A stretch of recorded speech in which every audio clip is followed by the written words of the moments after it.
నేటి వారిది ముందుగా హెడ్లైన్స్ చూద్దాం. మిస్ వరల్డ్ పోటీలపై సీఎం రేవంత్ రెడ్డి సమీక్ష. మే 10న ప్రారంభం కానున్న మిస్ వరల్డ్ పోటీలు, అతిథులు, పోటీదారులకు అసౌకర్యం కలగకుండా చూడాలని సీఎం ఆదేశం. విమానాశ్రయం, హోటళ్లు, చారిత్రక ప్రదేశాల్లో కట్టుదిట్టమైన భద్రతకు సూచన. పహల్గామ్ దాడి నేపథ్యంలో ఏపీ డిప్యూటీ సీఎం కీలక వ్యాఖ్యలు. మత ప్రాతిపదిక 26 మంది చంపిన పాక్ అనుకూలంగా మాట్లాడడం సరికాదన్న పవన్. అలా మాట్లాడాలనుకుంటే ఆ దేశానికే వెళ్లిపోవాలన్న జనసేనాని.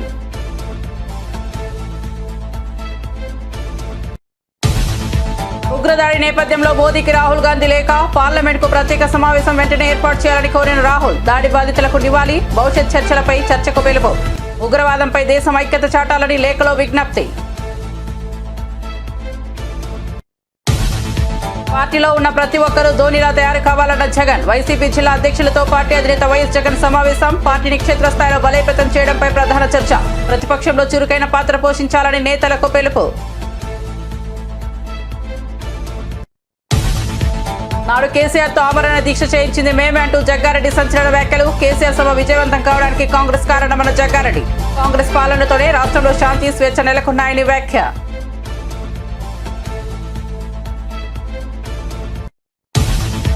సూర్యవంశీకి నజరానా ప్రకటించిన బీహార్ సీఎం నితీష్ కుమార్. రాజస్థాన్ రాయల్స్ తరపున గుజరాత్ టైటన్స్ పై రికార్డు శతకం నమోదు. టీ20 చరిత్రలో అతి చిన్న వయసులో సెంచరీ. ఐపీఎల్లో రెండో వేగవంతమైన శతకం. యువ క్రికెటర్ను అభినందించిన కేంద్ర మంత్రి చిరాగ్ పాస్వాన్. వార్త వివరాల్లోకి వెళ్తే, పహల్గామ్ ఉగ్రవాద ఘటన నేపథ్యంలో AP deputy CM Pawan Kalyan కీలక వ్యాఖ్యలు చేశారు. మత ప్రాతిపదికన 26 మందిని చంపిన పాకిస్తాన్కు అనుకూలంగా మాట్లాడడం సరికాదన్నారు. అలా మాట్లాడాలనుకుంటే ఆ దేశానికే వెళ్లిపోవాలని జనసేనాని అన్నారు. ఈ ఉగ్రదాడిలో ప్రాణాలు కోల్పోయిన వారికి మంగళగిరిలోని సీకే కన్వెన్షన్ హాల్లో జనసేన పార్టీ నివాళుల కార్యక్రమం నిర్వహించింది. ఈ సందర్భంగా పవన్ మాట్లాడుతూ ఉగ్రవాదం, హింసపై అందరూ ఒకేలా స్పందించాలని అన్నారు. ఇలాంటి విషయాలపై ఓట్లు, సీట్ల కోసం మాట్లాడకూడదని తెలిపారు. ఉగ్ర ఘటనలో జనసేన ఓ కార్యకర్తను కోల్పోయిందని పవన్ గుర్తు చేశారు. ఉగ్రదాడిలో ప్రాణాలు కోల్పోయిన శ్రీ పొట్టి శ్రీరాములు జిల్లా కావలికి చెందిన మధుసూదన్ రావు ఫ్యామిలీకి పార్టీ తరఫున 50 లక్షల ఆర్థిక సాయం ప్రకటించారు. బొట్టు పెట్టుకున్న తర్వాత నేను కాదని కూడా అబద్ధం కూడా చెప్పలేక తప్పించుకోవడాకన్నా అలా దొరికిపోయాం మేము. ముందు అరుపులు వినిపించినాయి, తుపాకీ శబ్దాలు వినిపించినాయి,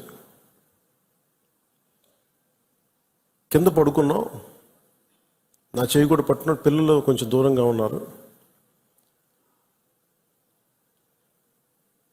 ఇదంతా కుటుంబం దాదాపు అలాగే ఆ గ్రౌండ్లో దాదాపు ఆ ఏరియాలో 400 నుంచి 500 మంది ఉండిపోయారు టూరిస్టులు.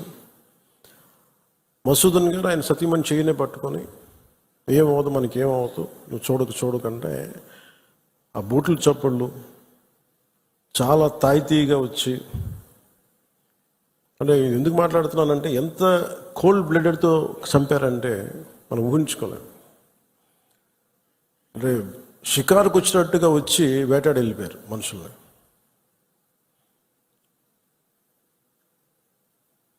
మనకి ఏమవ్వదు అని అలా అంటుంటే బూట్ల శబ్దాలు ఆగినాయి.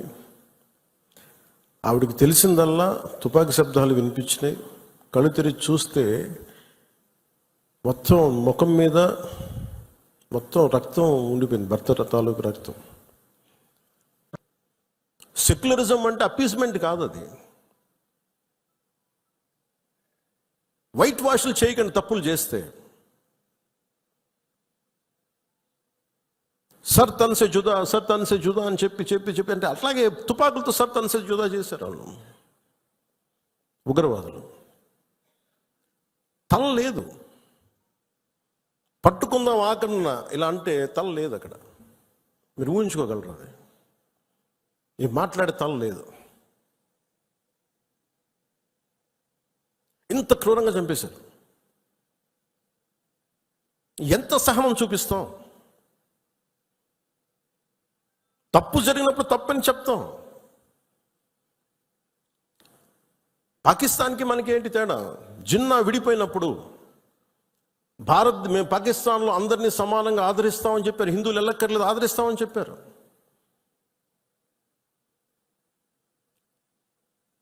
రెండు కోట్ల పైన ఉండే, చాలా కోట్ల ఎక్కువ, అంత జనాభా ఉండే చోట ఈరోజు జస్ట్ పట్టుమని కొన్ని లక్షల్లో ఉంటారు పాకిస్తాన్లో హిందువులు, అంతే.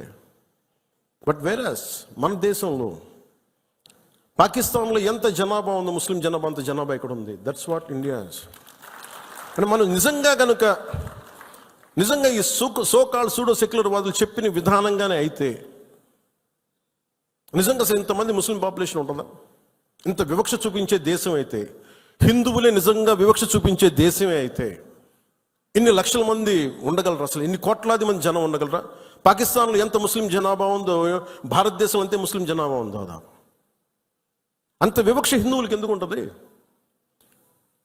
హిందూస్ అక్కడెక్కడెక్కడ కొంతమంది నాయకులు ఉన్నారేమో, మనకు తెలియదు. సంఘటనలు జరుగుతూ ఉంటాయి. మొన్నటికి మొన్న బంగ్లాదేశ్లో హిందువుల మీద దాడులు జరుగుతూ ఉన్నారు, విగ్రహాలు కాల్చేస్తూ ఉన్నారు, దుర్గాదేవి ఆలయాలు కాల్చేస్తూ ఉన్నారు. నేను మాట్లాడుతున్నప్పుడు మనకెందుకు సార్ అంటారు, అక్కడి నుంచి శరణార్థులు వచ్చేస్తారు, అప్పుడు ఇక్కడికే వస్తారు. మొత్తం దేశం మొత్తం అప్పుడు మన స్థానికులకు ఉద్యోగాలు పోతాయి. అప్పుడు మీకు ఓకేనా అన్న? ఆ దేశం బాగుంటేనే మనం ఇక్కడ ఉద్యోగాలు మన వాళ్ళకి ఇవ్వగలం. 2 రాష్ట్రాల మధ్య కూడా తెలంగాణ కానీ ఆంధ్ర కానీ ఇక్కడి నుంచి మీరు వచ్చేస్తే మా ఉద్యోగాలు పోతున్నాయనే కదా సెపరేట్ స్టేట్ అయింది. అలాంటిది ఎక్కడి నుంచో శరణార్థులు వాళ్ళ యుద్ధ పరిస్థితులు వాళ్ళ వాతావరణ పరిస్థితులు బాగలేక మనకు వచ్చేస్తే అది మనకు అదనపు భారం, అది దేశానికి కూడా. ప్రతిష్టాత్మక మిస్ వరల్డ్ 2025 పోటీలకు హైదరాబాద్ నగరం ఆతిథ్యం ఇవ్వనున్న నేపథ్యంలో రాష్ట్ర ప్రభుత్వం ఏర్పాట్లపై ప్రత్యేక దృష్టి సారించింది. ఈ క్రమంలో ముఖ్యమంత్రి రేవంత్ రెడ్డి సమీక్షా సమావేశం నిర్వహించారు. పోటీల నిర్వహణకు సంబంధించి జరుగుతున్న సన్నాహక పనులకు అధికారులు ఈ సందర్భంగా ముఖ్యమంత్రికి వివరించారు. మే 10వ తేదీ నుంచి మిస్ వరల్డ్ పోటీలు ప్రారంభం కానున్నాయని అధికారులు సీఎం దృష్టికి తీసుకొచ్చారు. ఈ నేపథ్యంలో పోటీల్లో పాల్గొనే వారికి హాజరయ్యే దేశ విదేశీ అతిథులకు ఎలాంటి అసౌకర్యాలు తలెత్తకుండా అన్ని జాగ్రత్తలు తీసుకోవాలని అధికారులను ముఖ్యమంత్రి ఆదేశించారు. వారి బస, ప్రయాణం వంటి విషయాల్లో లోటుపాట్లు ఉండకూడదని స్పష్టం చేశారు. తెలంగాణ సీఎం రేవంత్ రెడ్డి రాష్ట్రంలో రైతులు, నిరుద్యోగులు, ప్రజలు ఎదుర్కొంటున్న సమస్యలపై సమీక్షించాలి కానీ అందాల పోటీలపై సమీక్షలు చేయడం సరికాదని ఎమ్మెల్యే కేపీ వివేకానందగౌడ్ విమర్శించారు. ప్రజల కష్టాలను పట్టించుకోవడం ప్రభుత్వ ప్రధాన బాధ్యత అని తెలిపారు. ప్రజా సంక్షేమానికి సంబంధించిన అంశాలను పక్కన పెట్టి అనవసర విషయాలపై సమీక్షలు నిర్వహించడం బాధాకరమని ఆయన ఆవేదన వ్యక్తం చేశారు. రైతు రుణమాఫీ, విద్యుత్ సరఫరా, ఉద్యోగాల భర్తీ వంటి ప్రధాన సమస్యలపై ప్రభుత్వం తక్షణమే దృష్టి సారించాలని డిమాండ్ చేశారు. ప్రజల ఆకాంక్షలను నిర్లక్ష్యం చేయవద్దని సూచించారు. చాలా స్పష్టంగా ముఖ్యమంత్రి గారు ఈరోజు అక్కడ కూర్చొని అందాల పోటీలపైన సమీక్షిస్తా ఉన్నారు.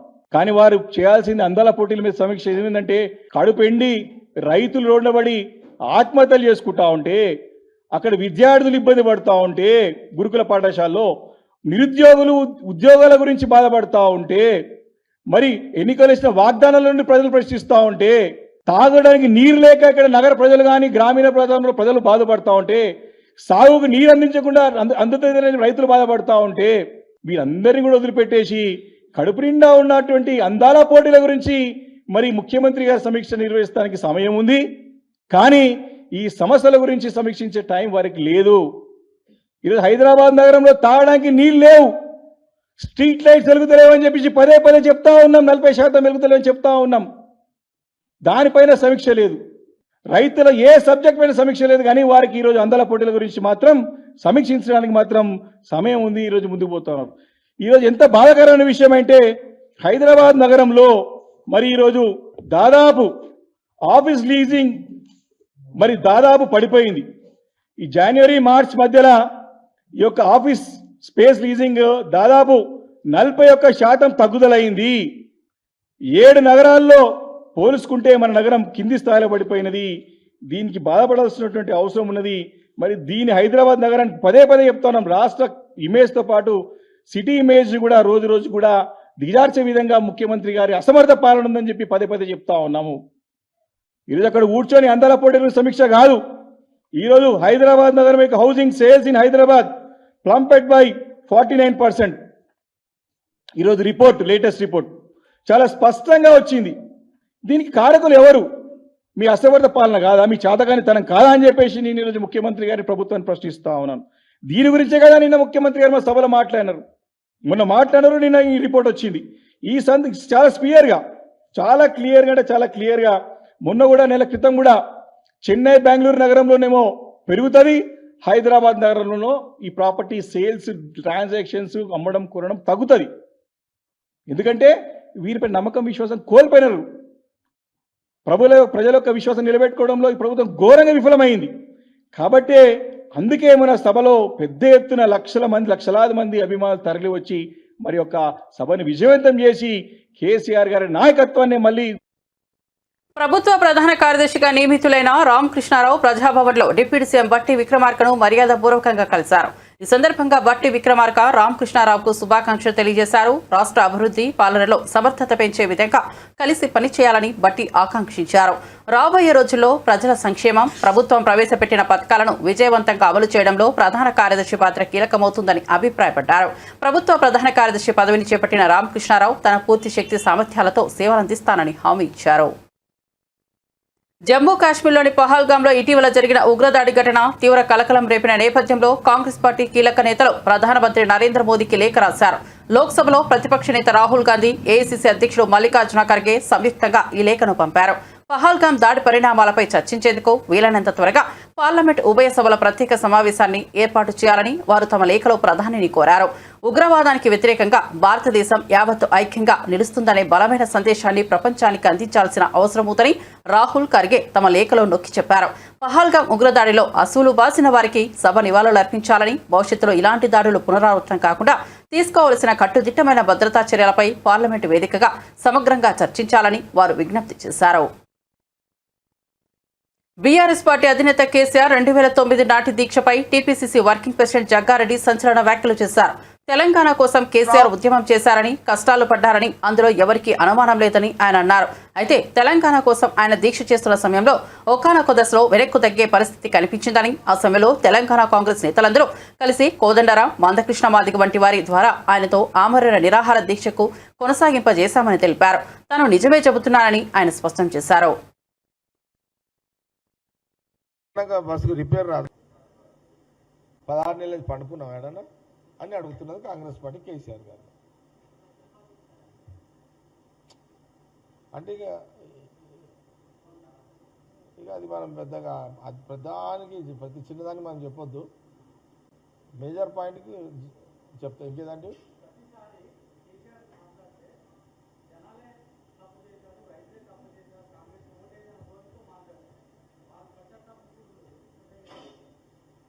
చూడండి, ప్రజలు రైతులు అబ్జర్వేషన్ చేస్తుంటారు. ఏది కరెక్టు ఏది రాంగు ప్రజల క్లారిటీ ఉంది. నేను మళ్ళీ చెప్తున్నాను, అన్నిటికంటే తెలంగాణ ప్రజలు ప్రశాంతంగా, శాంతిగా, స్వేచ్ఛగా రాత్రిపూట నిద్రపోతున్నారు. కారణం ఏంటంటే ఈ రాష్ట్రంలో తెలంగాణ ప్రజలు కాంగ్రెస్ గవర్నమెంట్ తెచ్చుకున్నందుకు. గొంతు విప్పి మాట్లాడే స్వేచ్ఛ కాంగ్రెస్ గవర్నమెంట్ వచ్చినాకనే తెలంగాణ ప్రజలకు వచ్చింది. మాకు కడుపు నొప్పి ఉంది, ఈ బాధ ఉంది అని చెప్పుకునే స్వేచ్ఛ కాంగ్రెస్ గవర్నమెంట్ వచ్చినాకనే ఉంది. గతంలో కూడా నేను చెప్పిన ఈరోజు సెక్రటేరియట్లో సచివాలయంలో పొద్దున్న 10:30కు స్టార్ట్ అయితే సాయంత్రం 8 గంటల వరకు కూడా వివిధ జిల్లాల నుంచి డైరెక్ట్గా ప్రజలు ఆ సెక్షన్లలో పనులుంటే స్వతంత్రంగా వచ్చి పనులు చేసుకునే ఒక స్వేచ్ఛని ఈరోజు కాంగ్రెస్ గవర్నమెంట్ సీఎం రేవంత్ రెడ్డి గారు కల్పించారు. ఇది నిజము, ఇది అందరూ తెలుసు. గతంలో సచివాలయంలో కూడా ఎంట్రీ లేకుండే, మీ మీడియా కూడా ఎంట్రీ లేదు. మీరే సాక్ష్యం, మీడియానే సాక్ష్యం. కాంగ్రెస్ మీడియా సాక్ష్యము, బీఆర్ఎస్ మీడియా, బీజేపీ మీడియా. ఈరోజు సచివాలయంలో ఒక కాంగ్రెస్ మీడియా పోతలేదు, బీజేపీ మీడియా, కమ్యూనిస్టుల మీడియా, బీఆర్ఎస్ మీడియా, అన్ని రాజకీయ పార్టీల మీడియాలు కూడా ఈరోజు సచివాలయంలో సెక్షన్లలో తిరుగుతున్నారు. అంటే ఈరోజు కాంగ్రెస్ గవర్నమెంట్ ఉండడం వల్లనే, ఈ నిర్ణయం సీఎం రేవంత్ రెడ్డి గారు తీసుకోవడం వల్లనే అనేది దానికి సాక్ష్యము మీడియా ప్రతినిధులే. అనేక సందర్భాల్లో అన్ని పార్టీల media reporters, electronic media, print media వాళ్ళు ఏమనే వాళ్ళంటే సచివాలయంలో వైసీపీ అధినేత జగన్ పార్టీ పునర్నిర్మాణంపై దృష్టి సారించారు. ఇందులో భాగంగా పార్టీ జిల్లా అధ్యక్షులతో ఆయన కీలక సమావేశం నిర్వహించారు. పార్టీని క్షేత్రస్థాయిలో మరింత బలోపేతం చేసేందుకు అనుసరించాల్సిన వ్యూహాలు, ప్రతిపక్షంగా సమర్థవంతంగా పనిచేయాల్సిన తీరుపై ఆయన నేతలకు దిశానిర్దేశం చేశారు. ఈ సందర్భంగా జగన్ మాట్లాడుతూ ప్రతిపక్షంలో ఉన్నప్పుడే నాయకుల్లో ఉండే నిజమైన నాయకత్వ ప్రతిభ బయటపడుతుందని అన్నారు. భారీ లక్ష్యం ఉన్నప్పుడే బ్యాట్స్మెన్ ప్రతిభ ఏంటో తెలుస్తుంది. అప్పుడే అతడు ప్రజలకు ఇష్టమైన ఆటగాడవుతాడు. రాజకీయాల్లో కూడా ఇది అంతే. ప్రతిపక్షంలో మనం చేసే పనుల ద్వారానే మనల్ని మనం నిరూపించుకుంటాం. ప్రజల్లో, పార్టీలో గౌరవం, ఇమేజ్ పెరుగుతాయి. మన పనితీరులోనే మన్ననలు పొందగలుగుతామని తెలిపారు. అందరూ ధోనిలా తయారు కావాలని పిలుపునిచ్చారు. ఐపీఎల్ చరిత్రలో సరికొత్త సంచలనం సృష్టించిన 14 ఏళ్ల బీహార్ యువ కిరీటం వైభవ్ సూర్యవంశీ ప్రతిభకు బీహార్ ప్రభుత్వం పట్టం కట్టింది. గుజరాత్ టైటాన్స్ పై అసాధారణ శతకంతో రికార్డుల మోత మోగించిన ఈ యువ క్రికెటర్కు బీహార్ ముఖ్యమంత్రి నితీష్ కుమార్ 10 లక్షల నగదు బహుమతిని ప్రకటించి అభినందనలు తెలిపారు.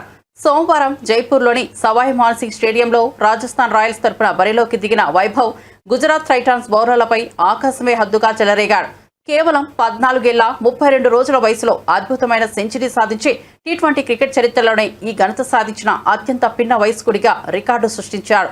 అనుభవజ్ఞులైన గుజరాత్ బౌలర్లను సైతం అతను ఎదుర్కొన్న తీరు క్రీడా పండితులను సైతం ఆశ్చర్యపరిచింది. అంతేకాకుండా ఇది ఐపీఎల్ చరిత్రలో రెండో వేగవంతమైన సెంచరీగా చివరకు ప్రసిద్ధ కృష్ణ వేసిన ఓ అద్భుత మార్క్ యార్కర్కు వైభవ్ దూకుడైన ఇన్నింగ్స్కు తెరపడింది.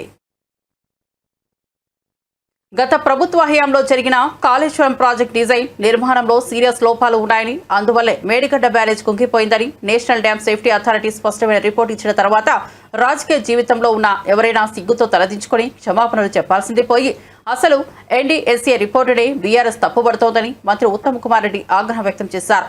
చట్టబద్ధమైన ఎన్డీఎస్ను కించపరిచేలా బీఆర్ఎస్ నేతలు వికృతమైన, వికారమైన విమర్శలు చేస్తున్నారని ధ్వజమెత్తారు. జలసౌదలో కాళేశ్వరం ప్రాజెక్టుపై ఎన్డీఎస్ఏ ఇచ్చిన తుది నివేదిక పవర్ పాయింట్ ప్రెజెంటేషన్ ఇచ్చారు. ప్రాజెక్టు డిజైన్, నిర్మాణం లోపం, ఆపరేషన్ అండ్ మెయింటెనెన్స్ తో లోపాలతో మేడిగడ్డ బ్యారేజ్ కూలిపోయిందని ఎన్డీఎస్ఏ రిపోర్ట్ స్పష్టం చేసిందని చెప్పారు. భారతదేశ చరిత్రలో ఎన్నడూ లేనంత ఘోరమైన మానవ నిర్మిత విపత్తును సృష్టించి అపఖ్యాతిని మూటగట్టుకున్న నాటి బీఆర్ఎస్ ప్రభుత్వ అసమర్థతను ఎన్డీఎస్ఏ నివేదిక స్పష్టంగా వివరించిందని చెప్పారు. 1.81 lakh crores 1,81,000 కోట్లు ఇరిగేషన్ మీద ఖర్చు పెట్టి మనందరినీ అప్పుల్లో నుంచి వృధా చేయడం జరిగింది. దానివల్ల ఎంత ఎక్కడి వచ్చిందండి? పచ్చి అబద్ధాలు. వర్షాలు వచ్చి ఎస్ఆర్ఎస్పి స్టేజ్ 2 కింద నీళ్ళు వస్తే కాళేశ్వరం నీళ్ళు వచ్చిందన్నారు. నేను ఒక ఫిగర్ చెప్తాను మీకు. ఎలా ఇది కాళేశ్వరం ఈ ప్రాజెక్ట్ మేడిగడ్డ ప్రాజెక్టే గుండెకాయని వాళ్ళే అన్నారు. మీలో ఇరిగేషన్ కవర్ చేసిన బాలు కానీ, ఫసీ కానీ, మొయినుద్దీన్ కానీ, ఫల్గుణాచారి కానీ మీకు తెలుసు. మేడిగడ్డ గుండెకాయ అన్నారు వాళ్ళు. మేడిగడ్డ కూలిపోయింది కదా. ఈ బ్యారేజెస్లు కూలిపోయిన తర్వాత స్వతంత్ర భారతదేశంలో ఎక్కువ వరి ధాన్యం పండించింది మా ప్రభుత్వ హయాంలో. వానాకాలంలో కాళేశ్వరం ప్రాజెక్టు కూలిపోయిన తర్వాత, మేడిగడ్డ, అన్నారం, సుందిర్ల బ్యారేజ్లు నిరుపయోగం అయిపోయిన తర్వాత, మా ప్రభుత్వం వచ్చిన తర్వాత మా ప్రో అగ్రికల్చర్ పాలసీసు, మా ప్రో ఫార్మర్ పాలసీస్తో మరి ఉన్న వాటర్ని డిసిప్లిన్ గా ఉపయోగించుకొని వానాకాలంలో 153 లక్షల మెట్రిక్ టన్నులు పండినాయి. యాసంగిలో గగ్గోలు పెట్టిన వాళ్ళు ఆడెండిపోతుంది, ఈడెండిపోతుందని. యాసంగిలో ఈసారి వచ్చిన వరి పంట తెలంగాణ చరిత్రలో, ఉమ్మడి ఆంధ్రప్రదేశ్ చరిత్రలో, భారతదేశంలో ఏ రాష్ట్రంలో పండిన వరి పంట 127 లక్షల మెట్రిక్ టన్నులు పండింది. రెండు పంటలు కలిపి 280 లక్షల మెట్రిక్ టన్నులు పండించిన వరి ధాన్యం పండించిన ఘనత మా ప్రభుత్వం దక్కిందని చెప్పి నేను మనం చేస్తున్నాను. మరి ఇంత వరి ధాన్యం పండించి, this is record paddy production in India. మరి ఈరోజు వాళ్ళు అర్ధరహితమైన మాటలు, చిల్లర మాటలు మాట్లాడుతుంటే దయచేసి యావత్ తెలంగాణ ప్రజలకి మనం పూర్తిగా అవగాహన కల్పించి వాళ్ళని మరి ఏ విధంగా వాళ్ళు వైఫల్యం చెందినది అనే విషయం పూర్తిగా మీరు ప్రజల్లోకి తీసుకుపోవాలి, రైతుల్లోకి తీసుకుపోవాలని చెప్పి మీ అందరికీ నేను సవినయంగా విజ్ఞప్తి చేస్తున్నాను.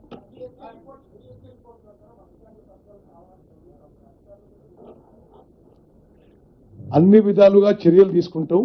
ఎన్డీఎస్ఏ రిపోర్ట్ వచ్చి 2 రోజులు అయింది కదా. ఓకే, మేము దాని ముందు మరి ఆ ఏం చర్యలు ఎట్లా ముందుకు పోవాలనేది క్యాబినెట్లో చర్చించేస్తాం. కానీ బ్రదర్, నేను నీకేం చెప్తున్నా అంటే, మరి అధికారులది పొరపాటు ఉంటే చర్యలు తీసుకుంటాం. అధికారులకు ఆదేశాలు ఇచ్చిన వాళ్ళ గురించి కూడా నువ్వు మాట్లాడు.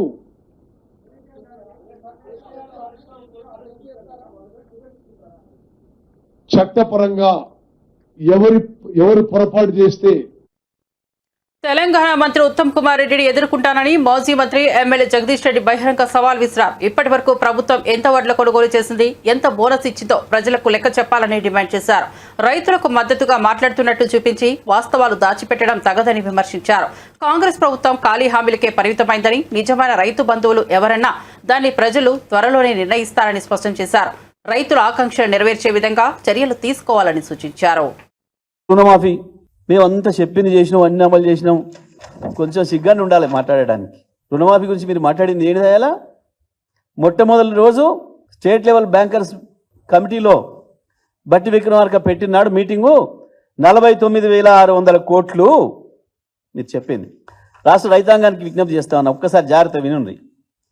మొదటి రోజు చెప్పింది 49,600 కోట్లు. 4 రోజులకే 31,000 కోట్లకు తెచ్చారు.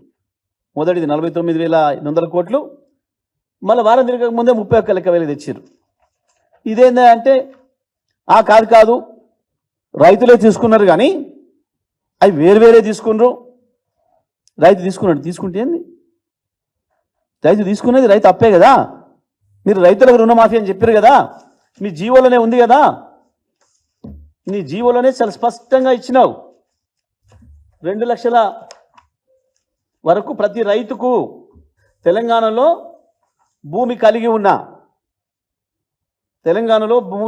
ప్రతి రైతుకు 2 లక్షల రూపాయల వరకు రుణమాఫీ జీవోలో ఇచ్చింది. తెలంగాణలో 2 లక్షల వరకు భూమి కలిగి ఉన్న ప్రతి రైతుకు 2 లక్షల వరకు రుణమాఫీ. దీని ప్రకారమే 49,500 కోట్లు వచ్చింది. జీవో మీరిచ్చింది 15/7/24 మీరిచ్చిన జీవోనే. రైతు ఏదో పేరు మీద తీసుకుంటు, బంగారం పెట్టే తీసుకోవచ్చు, కాగితాలు సరిగా ఉండకపోవచ్చు, బంగారం పెట్టవచ్చు, ఇంకోటి పెట్టవచ్చు, మార్టగేజ్ కూడా చేయొచ్చు. అది లెక్కకు రాదట. తీసేసినావు.